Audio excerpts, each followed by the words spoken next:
கிடையாது. ஆல்ரெடி நம்ம வந்து 8 மேட்ச் ஜெயிச்சிருக்கோம். இந்த மேட்ச் ஐவில்டராக கிடையாது.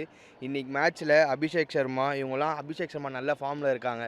அபிஷேக் சர்மா நல்ல ஃபார்மில் இருக்கும்போது எனக்கு தெரிஞ்சு 100 கூட அடிக்க வாய்ப்பு இருக்குது இன்றைக்கி. அவங்க டீமில் யார் உஸ்மான் தாரிக் அந்த போலிங் ஆக்ஷன் மட்டும் தான் கொஞ்சம் பிரச்சனையாக இருக்குது. ஆனால் அவனையுமே ஈஸியாக மேனேஜ் பண்ணிடலாம். இந்த மேட்ச் வந்து ஈஸியாக ஜெயிச்சிடலாம். எனக்கு தெரிஞ்சு ஸ்கோர் வந்து 200 அபவ் தான் இன்றைக்கி அடிக்கிற மேட்ச். இதுக்கு முன்னாடி 2020 வேர்ல்டு கப்புக்கும் இப்போ வந்து சில யங்ஸ்டர்ஸ் நிறைய பேர் இருக்காங்க இந்தியன் டீமில். இப்போ இருக்கிற யங்ஸ்டர்ஸ் எல்லாமே ஃபுல்லாக ஃபார்மில் தான் இருக்காங்க. ஃபஸ்ட் இருந்தது கூட அவ்வளோவா ஒருத்தன் யாராவது தட்டி ஆடுறது மிச்ச பேர்லாம் அடிச்சு ஆடுவாங்க.